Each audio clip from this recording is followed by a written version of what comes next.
మరి ఎందుకు ఈ రోజు కాంగ్రెస్ ప్రభుత్వం రాగానే తిరిగి ఆనాటి రోజులు మళ్ళీ చెప్పులు లైన్లో పెట్టి ఆధార్ కార్డులు లైన్లో పెట్టి ఎరువుల కోసం లైన్లు కట్టి వర్షంలో పండుగ రోజు కూడా తడిసిపోయే పరిస్థితి ఎందుకు వచ్చింది?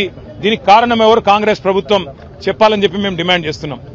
తూతూ మంత్రంగా 4 రోజులు అసెంబ్లీ నడపడం కాదు, 15 రోజులు అసెంబ్లీ నడపాలే. రైతుల అన్ని సమస్యలు, వర్షం అధిక వర్షం వల్ల, వరదల వల్ల ఇవాళ పంట నష్టపోయిన రైతుల గురించి కానీ, ఎరువులు సకాలంలో మీరు ఇవ్వలేకపోవడం వల్ల బ్లాక్ మార్కెటింగ్ కాంగ్రెస్ నాయకులు ఎవరైతే చేస్తున్నారో, యూరియా మాఫియా ఎవరైతే కాంగ్రెస్ నాయకులు చేస్తున్నారో వాళ్ళ వల్ల రైతులు పడుతున్న అవస్థల గురించి కూడా బ్రహ్మాండంగా సుదీర్ఘంగా చర్చించే అవకాశం ప్రభుత్వం ఇవ్వాలి. దాంతో పాటు ఇవాళ రాష్ట్ర వ్యాప్తంగా నెలకొని ఉన్న వ్యవసాయ సంక్షోభం మీద కూడా మాట్లాడే అవకాశం ఇవ్వాలి, చర్చ ఖచ్చితంగా పెట్టాలి. అట్లాగే ఫీజు రీయింబర్స్మెంట్ కూడా కాక పిల్లలు ఆగమైతా ఉన్నారు, వారి గురించి కూడా చర్చ జరగాల్సిన అవసరం ఉంది. రాష్ట్రంలో వర్షాల వల్ల చాలా చోట్ల అకాల వ్యాధులు, సీజనల్ వ్యాధులు వచ్చి ప్రజలు అవస్థలు పడతా ఉన్నారు.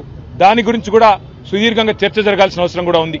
కేవలం ఒకటో రెండో మీకు అనుకూలంగా ఉండే అంశాలు మాట్లాడుకొని దానిలో మైకు మీద కట్టు కాదు కాబట్టి, మాకు మైక్ ఇయ్యరు కాబట్టి మమ్మల్ని ఇష్టం వచ్చినట్టుగా దూషించి పైశాచిక ఆనందం పొందుతామంటే దానికోసం కాదు అసెంబ్లీ సమావేశాలు. అసెంబ్లీ సమావేశాలు ప్రజల సమస్యలు చర్చించడానికి, ప్రజల సమస్యలను ప్రభుత్వ దృష్టికి ప్రతిపక్షం తీసుకురావడానికే పెడతారు. కాబట్టి అన్ని అంశాలు సాకల్యంగా చర్చించాలి అంటే 15 రోజుల పాటు ఖచ్చితంగా చర్చ జరగాలి. అర్థవంతమైన చర్చ జరగడానికి బీఆర్ఎస్ ఎప్పుడు కూడా ముందుంటది. అన్ని విషయాలు, కాళేశ్వరం మీద మీరేసిన కమిషన్తో సహా, అది పీసీ ఘోష్ కమిషన్ కాదు, పీసీసీ కమిషన్ అది. కాబట్టి ఆ పీసీసీ కమిషన్ రిపోర్ట్తో సహా, తప్పుల తడక లాంటి ఆ నివేదికతో సహా అన్నిటి విషయంలో కూడా మా పార్టీ పూర్తి స్థాయిలో మా వైఖరిని కుండబద్దలు కొట్టినట్టు చెప్తాం. కానీ ముఖ్యం, ఇవాళ మనం